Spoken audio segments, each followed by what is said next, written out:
الحمد لله رب العالمين والعاقبة للمتقين والصلاة والسلام على رسوله الأنبياء والمرسلين أما بعد فأعوذ بالله من الشيطان الرجيم بسم الله الرحمن الرحيم لقد كان لكم في رسول الله أسوة حسنة لمن كان يرجو الله واليوم الآخر وذكر الله كثيرا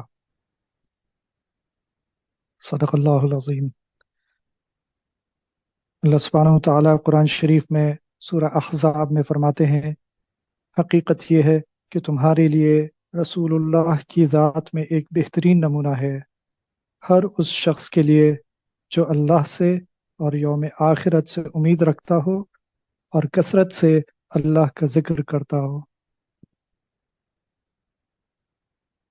اس آیت میں اللہ سبحانہ و تعالیٰ ایک تو ہمیں یہ بتا رہے ہیں کہ ہمارے لیے بہترین نمونہ کون ہے، اور وہ ہے نبی کریم صلی اللہ علیہ وسلم کی ذات۔ دوسرا اللہ تعالیٰ بتا رہے ہیں کہ یہ اس کے لیے ہے جو اللہ اور قیامت کے دن کی امید رکھتا ہو، اور تیسرا اللہ تعالیٰ بتا رہے ہیں کہ اللہ کو بہت یاد کرتا ہو۔ یہ ربیع الاول کا مہینہ ہے، اور اس میں مسلمان عام طور پر نبی کریم صلی اللہ علیہ وسلم کا ذکر پہلے سے زیادہ کرتے ہیں، اور اس مہینے کو خاص کرتے ہیں نبی کریم صلی اللہ علیہ وسلم کے ذکر کے لیے، اور نعتیں بھی پڑھی جاتی ہیں، اور اس کے علاوہ بھی کافی ذکر کے مختلف طریقے ہیں جن کو مسلمان فالو کرتے ہیں۔ لیکن اللہ سبحانہ وتعالیٰ نبی کریم صلی اللہ علیہ وسلم کی ذات کو ہمارے لیے نمونے کے طور پر بتا رہے ہیں کہ ان کی ذات میں تمہارے لیے بہترین نمونہ ہے۔ انگریزی میں اس کو رول ماڈل بھی کہتے ہیں، اور رول ماڈل یا نمونہ وہ ہوتا ہے جس کو امیٹیٹ کرنے کی، جس کی نقل اتارنا اچھا سمجھا جائے، جس کی لوگ کوشش کر رہے ہیں کہ ان کی زندگی جیسی ہے ویسی ہی زندگی ہم بھی گزاریں۔ بہت سال پرانی بات ہے، امریکہ کا ایک گانے والا تھا، وہ بہت مشہور ہوا، لوگوں کو وہ اتنا پسند آیا کہ اس نے کالے جوتوں پر سفید موزے پہننے شروع کیے، تو پوری دنیا میں جہاں مسلمان تھے یا نہیں تھے، سب لوگوں نے سفید موزے پہننے شروع کر دیے۔ یہ کوئی ایسا آدمی نہیں تھا جس کی اتباع کی جاتی، یہ ایک ایسا آدمی تھا جو لوگوں کو گمراہ کر رہا تھا، لیکن لوگوں نے اس کی اتباع کرنی شروع کر دی۔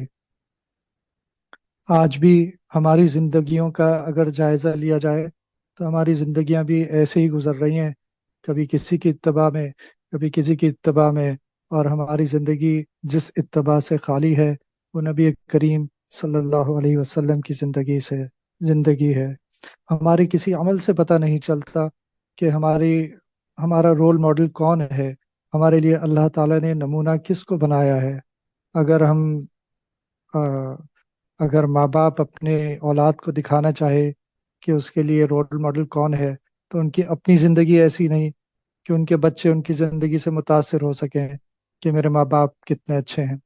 ہونا تو یہ چاہیے تھا کہ ماں باپ شروع سے ایسی زندگی دکھاتے اپنے بچوں کو کہ بچوں کے دل میں سوال پیدا ہوتا کہ یہ کیا وجہ ہے کہ میرے والدین صبح ہی صبح اٹھ جاتے ہیں، یہ کیا وجہ ہے کہ یہ وضو کرتے ہیں، اپنے ہاتھ پیر دھوتے ہیں اور پھر نماز پڑھتے ہیں، یہ کیا کرتے ہیں، یہ کیوں کرتے ہیں، اور یہ کیا وجہ ہے کہ اس کے بعد یہ کتاب کھول کے بیٹھ جاتے ہیں اور اس کی تلاوت شروع کر دیتے ہیں، یہ کیا ہے جو یہ کر رہے ہیں۔ بچوں کے دل میں تو سوالات بہت زیادہ آتے ہیں، بڑوں کو تو بہت سارے جوابات مل چکے ہوتے ہیں، لیکن بچے کی فطرت میں اللہ تعالیٰ نے یہ رکھا ہے کہ وہ سوال بہت کرتا ہے، اور وہ اسی وجہ سے کہ وہ سمجھنا چاہتا ہے چیزوں کو۔ تو اگر اسے بچپن سے ہی نبی کریم صلی اللہ علیہ وسلم کی زندگی ہماری زندگی میں نظر آنی شروع ہو جائے تو اسے آہستہ آہستہ اس زندگی سے انسیت بھی ہو جائے گی، اور پھر جب ہم اس کی تربیت صحیح طریقے سے کریں گے تو اس کو زندگی سے محبت بھی ہو جائے گی۔ اور میرے شیخ حضرت مولانا جلیل احمد اخون صاحب دامت برکاتہم فرماتے ہیں کہ آج کل کے دور میں جب اتنے سارے فتنے پھیلے ہوئے ہیں اور یہاں تک کہ جھوٹے نبی کے پیروکار بھی موجود ہیں، تو ہمیں اپنے بچوں کو بچپن سے نبی کریم صلی اللہ علیہ وسلم کی محبت ان کے دلوں میں ڈال دینی چاہیے، تاکہ وہ ان فتنوں سے متاثر ہی نہ ہوں. اور فتنے تو آگے جا کے بڑھتے ہی جائیں گے. آج جتنے فتنے ہیں اس سے زیادہ ہوتے جائیں گے. لیکن ہم اپنی ذمہ داری پوری نہیں کرتے کہ ہم اپنے نبی صلی اللہ علیہ وسلم جو ہمارے دل سے زیادہ ہماری زبان پہ بسے ہوئے ہیں، اپنی زبان سے تو محبت کا اظہار کرتے ہیں، لیکن اگر دل میں ہمارے نبی صلی اللہ علیہ وسلم کی محبت ہوگی تو وہ ہمارے ایک ایک عمل سے نظر آئے گی. ہماری صبح سے نظر آئے گی، ہماری دوپہر سے نظر آئے گی، ہمارے کام کاروبار اس میں نظر آئے گی، ہمارے سونے جاگنے میں نظر آئے گی، ہمارے تعلقات میں نظر آئے گی کہ ہم اپنے والدین کے ساتھ کس طرح پیش آتے ہیں، اپنے بھائی بہن کے ساتھ کس طرح پیش آتے ہیں، اپنے عزیز و اقارب رشتہ داروں اور اپنے پڑوسیوں کے ساتھ کس طرح پیش آتے ہیں. یہ وہ اصل میں رول ماڈل ہوتا ہے. اصل میں رول ماڈل وہ ہوتا ہے جس کی زندگی کی اتباع کی جائے. ہماری زبانوں سے تو نبی صلی اللہ علیہ وسلم ہمارے رول ماڈل ہیں، لیکن ہماری زندگی سے نبی صلی اللہ علیہ وسلم ہمارے رول ماڈل نظر نہیں آتے. اگر کہیں کوئی نبی کریم صلی اللہ علیہ وسلم کی بارے میں کوئی غلط کلمات کہہ دیتا ہے تو ہمیں بہت برا لگتا ہے، اور یہ صحیح بات ہے، لگنا بھی چاہیے، ایمان کی نشانی ہے.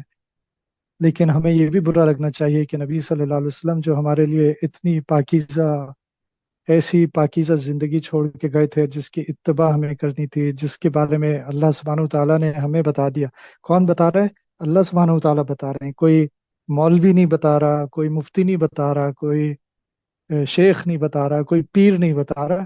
اللہ بتا رہے ہیں. اللہ بتا رہے ہیں کہ ان کی زندگی میں تمہارے لیے بہترین نمونہ ہے، یہ تمہارے لیے بہترین رول ماڈل ہیں. کوئی رول ماڈل نہیں ہے. نبی صلی اللہ علیہ وسلم سے اچھا کوئی بھی نہیں ہو سکتا. تو جب ہم اگر ان کی زندگی کی اتباع کرنا چاہیں تو وہ کیسے کریں؟ ایک مسئلہ یہ بھی ہے، وہ کیسے کریں؟ کیا ہمیں معلوم ہے ان کی زندگی کیسی تھی؟ کیا کبھی ہم نے تکلیف کی کہ ہم ان کی زندگی کے بارے میں جاننے کی کوشش کرتے؟ کوئی سیرت کی کتاب کبھی پڑھی ہو؟ سیرت کی ایک کتاب پڑھی ہے تو کوئی دوسری کتاب پڑھی ہو، یا ان کی احادیث کو سمجھنے کی کوشش کی ہو؟ اللہ سبحانہ و تعالیٰ نے ہمیں صرف یہ نہیں بتایا تھا کہ ان کی زندگی میں تمہارے لیے بہترین نمونہ ہے، بلکہ یہ بھی بتا دیا کہ ان کی زندگی تھی کیا. ان کی پوری زندگی کو محفوظ کر دیا. اتنی محنت، ایسے لوگ پیدا کر دیے کہ جنہوں نے بھوکے رہے اور سینکڑوں میل کے سفر کیے. ان کی زندگی کو ان کی زندگی کیسے گزرتی تھی اس کو جمع کرنے کے لیے کیا کچھ کیے نہیں کیا لوگوں نے. اور وہ ساری یہ اللہ تعالیٰ کا ایک نظام تھا جس کے ذریعے نبی کریم صلی اللہ علیہ وسلم کی زندگی محفوظ ہو گئی. اور آج ہمارے لیے بہت آسان ہے کہ ہم نبی کریم صلی اللہ علیہ وسلم کی زندگی کو جانیں، ان کو نبی صلی اللہ علیہ وسلم کو پہچانیں. پھر وہ ہمارے دل میں آئیں گے اور پھر ہم نبی صلی اللہ علیہ وسلم کی اتباع کرنے کی کوشش کریں گے. لیکن آج ہمارا حال یہ ہے کہ ہمارے بچوں کے ہیئر کٹ اگر دیکھے جائیں کہ انہوں نے بال کیسے کٹوائے ہیں تو پتہ لگے گا یہ فلاں ملک کا فلاں کھلاڑی ہے، وہ ایسے بال کاٹتا ہے، یا فلاں گانے والا ہے. تو اتباع ہماری بچوں کی اگر دیکھا جائے، ان کی ٹی شرٹس پہ کیا لکھا ہوتا ہے، کسی کی ٹی شرٹ پہ کسی فٹ بال کے کھلاڑی کا نام لکھا ہے. اور اگر کسی بچے سے پوچھ لیا جائے کہ حضرت ابو ہریرہ کون تھے تو اس کو نہیں پتا ہوتا. حضرت خالد بن ولید کون تھے؟ نہیں پتا ہوتا. ہمارے ہیروز تو کوئی اور تھے، ہمارے رول ماڈل تو کوئی اور تھے، لیکن ہماری نااہلی، ہماری نالائقی، ہماری غفلت نے ہمارے اصل رول ماڈل کو ہماری زندگی سے نکال دیا ہے. تو اس کے لیے بہت ضروری ہے کہ نبی کریم صلی اللہ علیہ وسلم کی زندگی کو پڑھا جائے، ان کی سیرت کو پڑھا جائے، اور پھر اس پر جب ان کی زندگی کو پڑھیں گے تو حقیقی معنوں میں جو محبت ہونی چاہیے نا، وہ دل میں آنی شروع ہوگی کہ نبی کریم صلی اللہ علیہ وسلم نے کتنی قربانیاں دی ہمارے لیے. اور آج اگر یہ بھی دیکھیں کہ ماں باپ کو اپنے اولاد سے بہت محبت ہوتی ہے، یقیناً بہت محبت ہوتی ہے، اور ان کی بہتری چاہتے ہیں. لیکن بہتری کس قسم کی چاہتے ہیں؟ دنیاوی بہتری چاہتے ہیں کہ میری اولاد اچھی تعلیم حاصل کر لے تاکہ اچھی نوکری مل جائے، اچھا کاروبار کر لے، اس کا مستقبل اچھا ہو جائے. یہاں تک کہ جس سے اتنی محبت ہے اپنی اولاد سے، اس کو اپنے سے دور کرنا بھی برا نہیں سمجھتے. کوئی امریکہ بھیج دیتا ہے، کوئی جرمنی بھیج دیتا ہے اعلیٰ تعلیم حاصل کرنے کے لیے، لیکن بچے کو نہ قرآن صحیح پڑھنا آتا ہے،